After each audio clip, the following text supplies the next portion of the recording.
doing audio on that? I'm doing video and audio. Video and audio, and then audio. Oh wow. Yeah, you guys want to... Multiplicity. So I may occasionally pop in, and you want to be back there so he can kind of talk to you? Yeah. Do you want me to move that stuff up, or are you good? You can even sit on that chair if you want. That's a great idea. Okay. That's a perfect idea. Just put that stuff. Yeah. Can I slip this up? Yeah. Crash. Okay. Fabulous. There you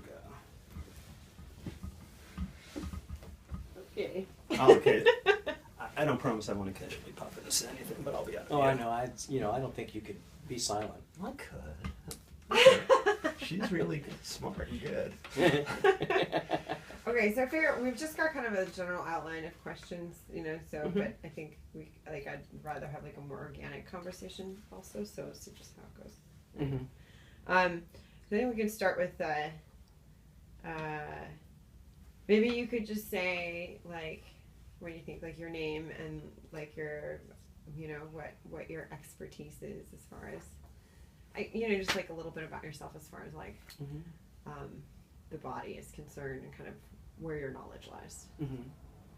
So, my name is Jeramy Hale, and I've been an athlete pretty much my whole life, and the things that I do physically now, mostly how I spend my time is I've been training in martial arts for close to 30 years, and I consider myself a lifelong student, and I am also a teacher. I have a dojo in Menlo Park called Aikido at Noon, and so I'm very physically active, and I'm always looking for ways to access my own physical body in terms of health and well-being, and how to work out stress and kinks in my body.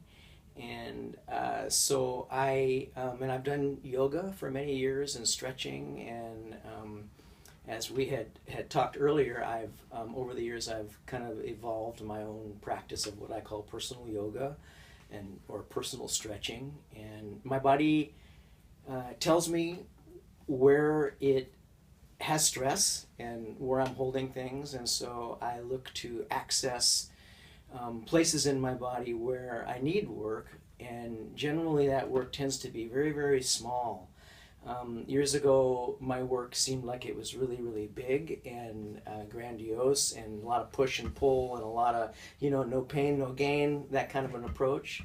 And as I've continued to age, I have learned to kind of change the way that I approach my physicality and my well-being, and I have learned to get kind of smaller and smaller and smaller, and I've also learned a lot of technology and methodology from my wife, who is quadriplegic and got into an automobile accident. Because of her change in physicality, she really had to change her approach, and so I've learned a lot also from how she's had to change, and it's basically working very, very small. So my stretches, I've learned how to access the kind of the corners and the crevices in my body where it's really, really, really deep stuff and deep work that I need. And like I say, I'm looking for ways to stretch and to move and to kind of create tension so that I can feel it, and then access through breath, through small movement, through whatever way my intuitive sense of moving might lead me. And it's all a big experiment. So, and what I feel success with, I keep, and then continue to develop those approaches. And if it doesn't work, or if it causes pain, or if I feel intuitively like this is not the direction that I want to go, and I just let it go, and I keep looking. I feel like my own learning and expansion never ends. There's always more. So that's how I approach it. Awesome. So kind of in your personal practice, I would say an avid rebounder as well. I am. I would say rebounding is, so I've looked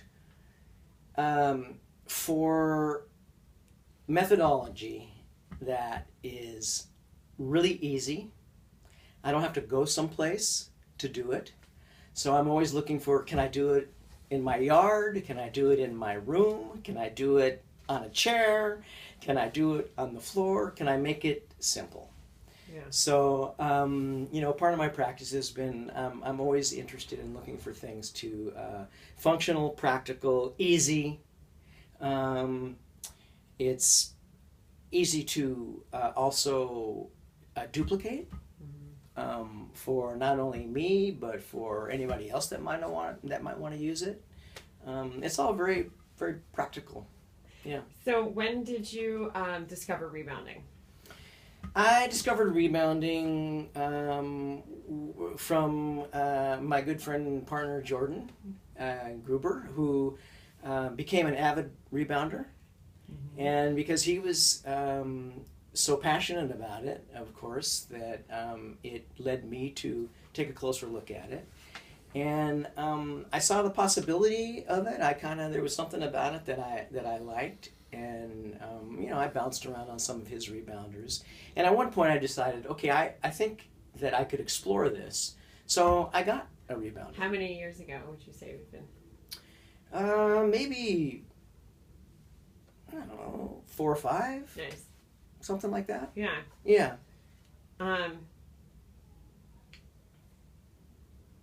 And then as far as just incorporating the rebounding into your practice, do you do any of your yoga moves on it, or how has it informed kind of what you already kind of do? Well, I kind of do, I guess, I don't necessarily do yoga moves on it, but I have a yogic kind of an approach, what I think is a yogic kind of approach, which is that I work very, very small.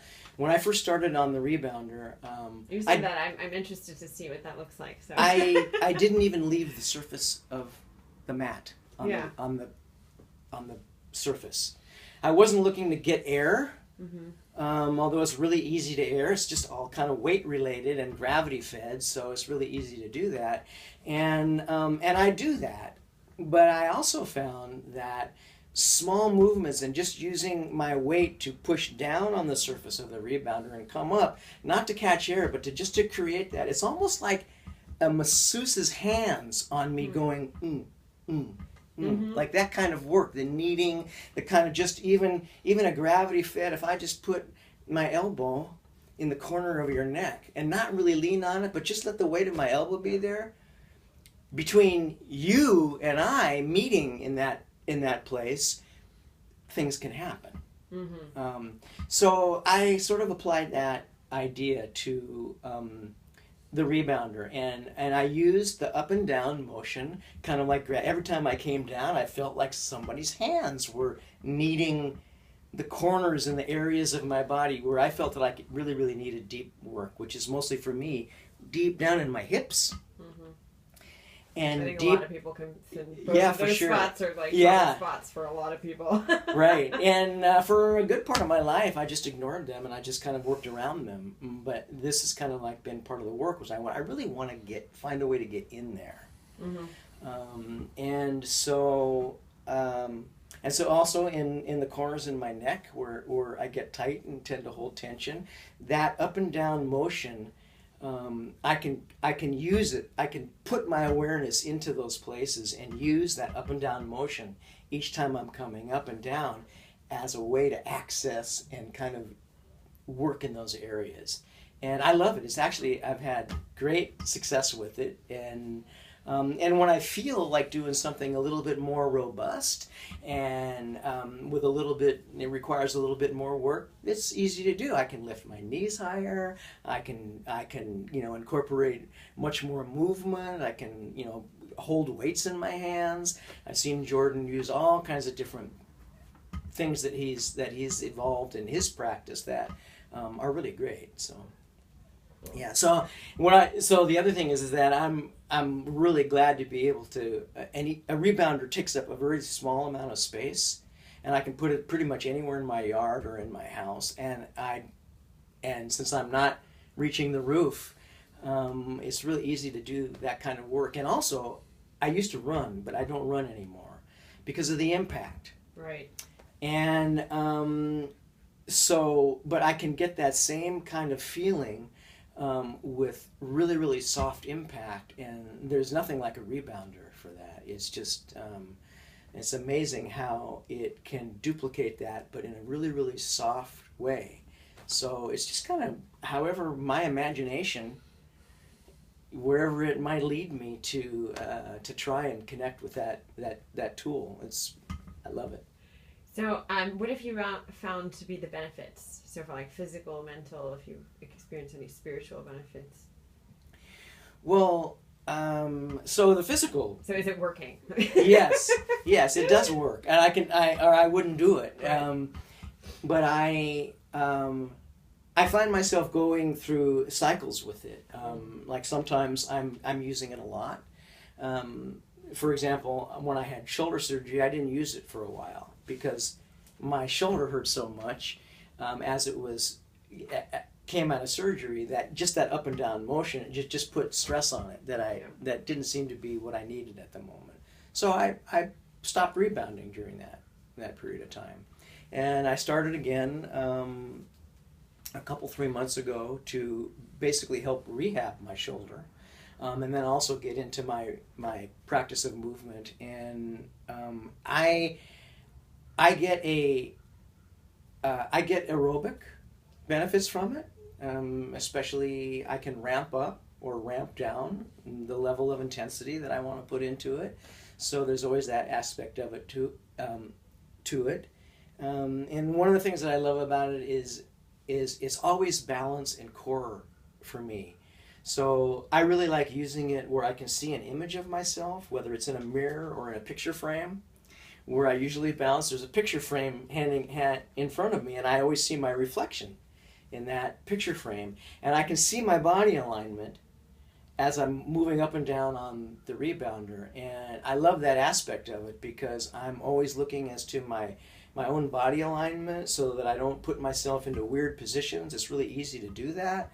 And there's always balance, and as I'm going from if I'm on two legs or if I'm going on one leg or one leg to another leg, there's always balance and center of gravity and connection with my own body and my own center, and I work with that a lot, and so I get a lot of benefit from it in that regard too.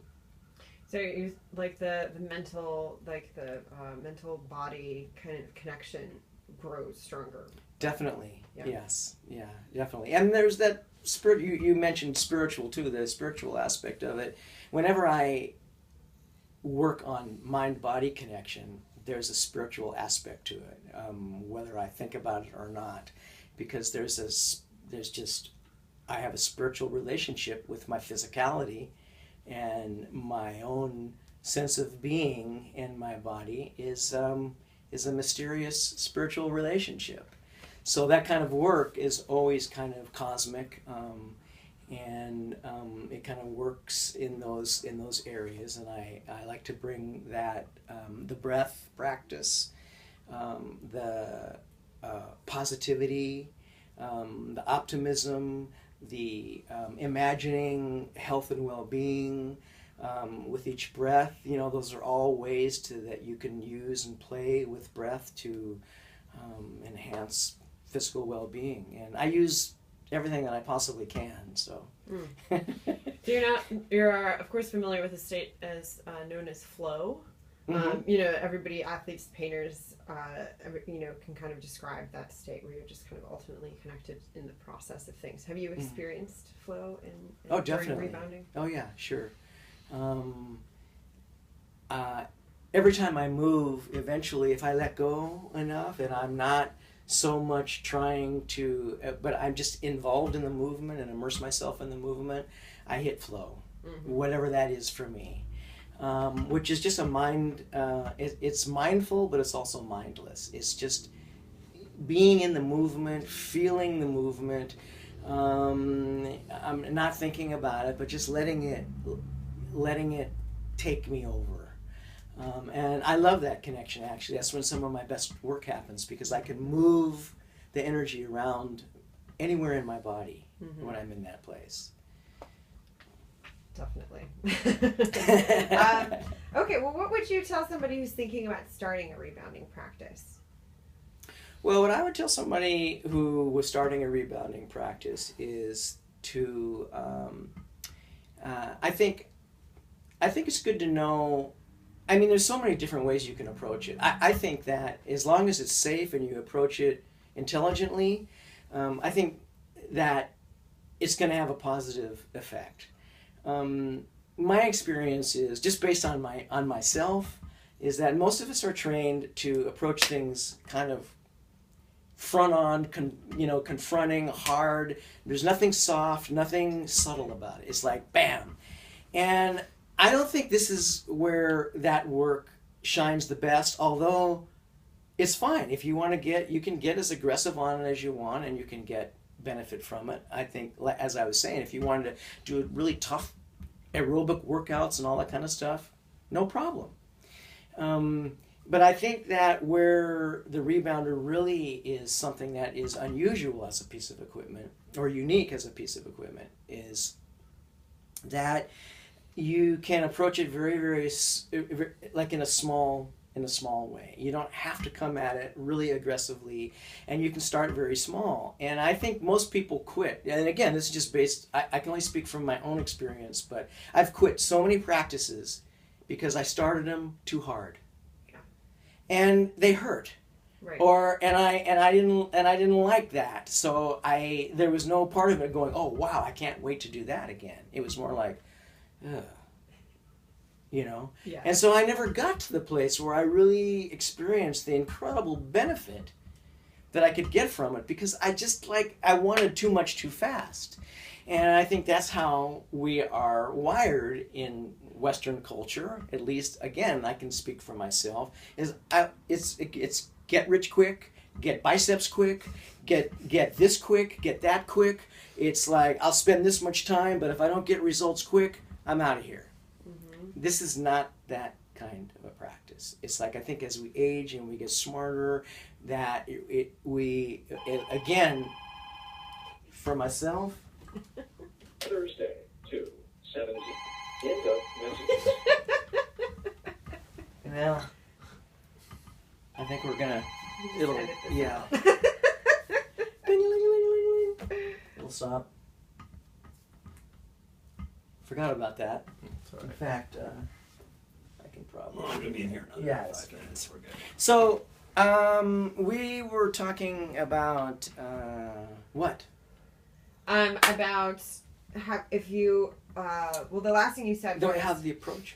yeah, that this isn't one of those things where you can go in hard, but it's best to kind of start off softly and kind of maintain longer that way. Yeah. So, yeah. Well, so again, I would, if I was advising somebody who was starting it, I would, I think I would show them how I do it, so that they had an idea that you can get benefits from small work, where it doesn't require necessarily, you don't have to work up a sweat. It's not about working up a sweat. Mm-hmm. And you can work up a sweat if that's what you want to do. Mm-hmm. Sometimes you might want to do that, but other times you might want to just do like some gentle stretching, like you're doing yoga and you're living. I didn't work up sweats when I did yoga.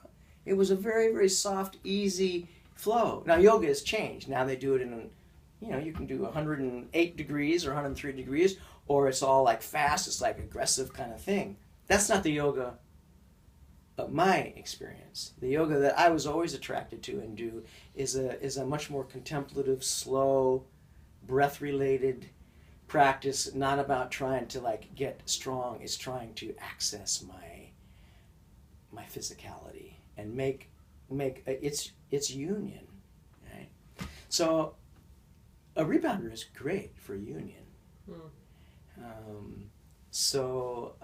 I would just say that to get on it and try it, work small, start small, and learn your body. I think that for me, the success that I've had has come from making a connection with my own body.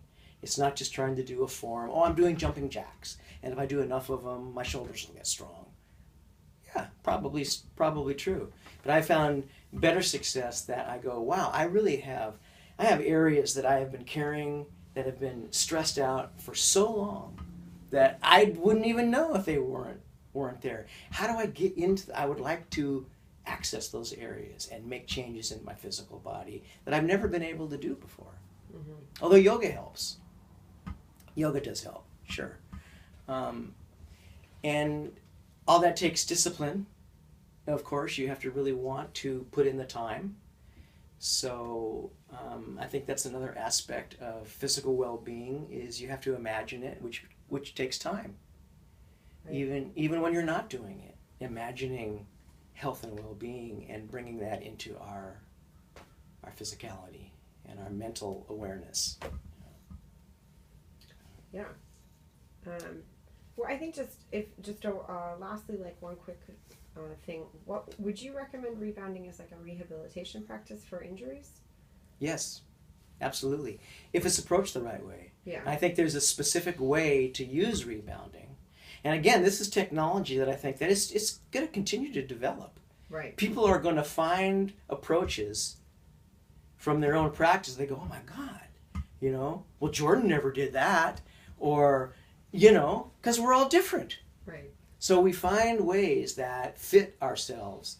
And so I've been using, I rehabbed and helped strengthen a couple of knee operations. I had torn meniscus. And I'm using it now to work on my shoulder and get a range of motion and mobility back. I also use a warm water therapy pool. So I'm real prone to gentle approaches as opposed to land-based stuff where it's much more because of gravity. It's like harder. Mm-hmm. It's more So the rebounder is great for rehabilitation. Yeah, I think you could probably rehabilitate anything from a rebounder, depending on how you were on it. I've never used it this way, but I've actually kind of thought of like, hey, I could actually sit on this thing. Yeah. And shifting my weight around, the surface of it is only so big, but I could do stretches, I could do spinal twists, I could do all kinds of things like that I haven't really gotten into that much because I'm more upright on it at this point. But I can see how you could easily approach the rebounder that way and kind of open up new areas of new ways to to work on it. Well, that's what I have. In fact, let me just ask you just a few follow-ups. I had Marilyn Mooreshead. I interviewed her on a rebounder yesterday, your friend.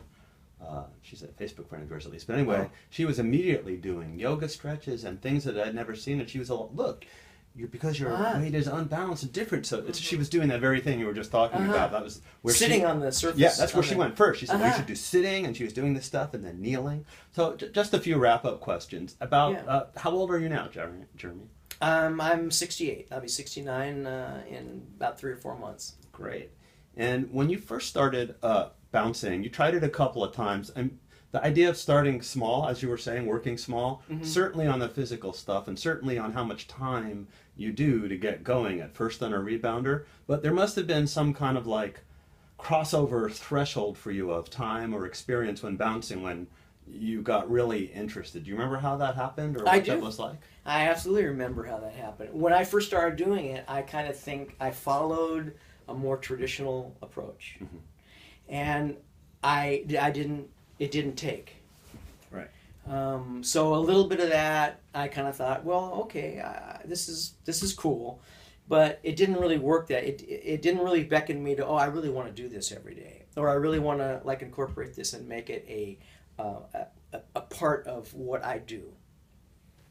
It wasn't until I kept thinking about it and I had a sense that I was missing out on something, and I realized that what I was missing out on was just my approach, and the more I thought about it, I wanted to try it again, but from a different perspective, and that was when I decided to go, okay, I'm not gonna do all these things that everybody else does on it. I'm going to try to find some other way to move on this thing. And that's what kind of led me to go, well, so I just got really, really small on it. And I think what it was I didn't want to work hard. What can I say? I wanted to do the opposite of that. I wanted to do more of yoga. Yoga is not hard work. It just takes some time. Mm-hmm. And I wanted that. And I wanted to find that, but yet a more moving, constantly moving practice of some kind. And so I started to do it that way, and it took me a little while, but really, really quickly, I felt like, oh my God, this really feels good, and I think this is going to have some traction for my body. I think I'm going to have some success with this. And so I kept doing it, and really in a short amount of time, I knew that intuitively that I was on to something for myself. And so I just kept doing it. And then I knew that, oh, this is something that I could and want to do for the rest of my life. This is actually a really great practice. It's a lifelong practice for you. Absolutely. That's great. Yeah. So, kind of last question. Rebounding was a big fad in the 80s. You probably remember that. I remember that. The equipment was a lot worse. People went out. They went too hard. What do you tell someone who went, I tried that, or I have a big trampoline outside. Why can't I just use that? I mean, how would you approach someone? Well, I mean, I'm the perfect, I can use myself as the perfect kind of example of like, yeah, I did that too, and I quit, because it didn't work for me that way. And it wasn't until I just changed my approach to it and kind of looked for some other creative ways to use it, and also really more to, well, how do I want to do it? Well, I want to do it small. I don't want to work really hard at this thing. I want to kind of find a way to a gentle approach, and I was able to do that basically, and it didn't take very long to kind of figure out, oh, well, the less energy that I put into it, the smaller things get. And then it was about, this is kind of like this kind of a thing. It's a little bit bigger than that, but right. And I was able to do that. So I think that's the key. And the key is if people are really serious about wanting to do some physical activity that is going to benefit them, then they're serious about it. It's kind of like, oh yeah, I'm going to make New Year's resolutions, and the famous thing, everybody makes New Year's resolution, I'm going to go to the gym, and then they go to the gym once and they don't do it, or they buy a piece of home equipment, they bring it home, and they ride the bike once, and then they don't do it anymore. And I just say that it's totally understandable, but it's just because they're not really committed to doing what it is that they want to do for themselves, or so you have to make that commitment to yourself, and then you have to find a way to do it that makes sense for you, a way that actually you want to do again and again, instead of going, oh my God, this sucks, or this is really hard, or it takes too much effort. You're never going to last if that's the attitude and the feeling that you get from your practice. So how do you find a way? That's up to you. All right. Well, let's go take a look at some of what you actually do, and we'll reconvene in a few minutes. Great. Thank you so much. That was great. Yeah, thank you.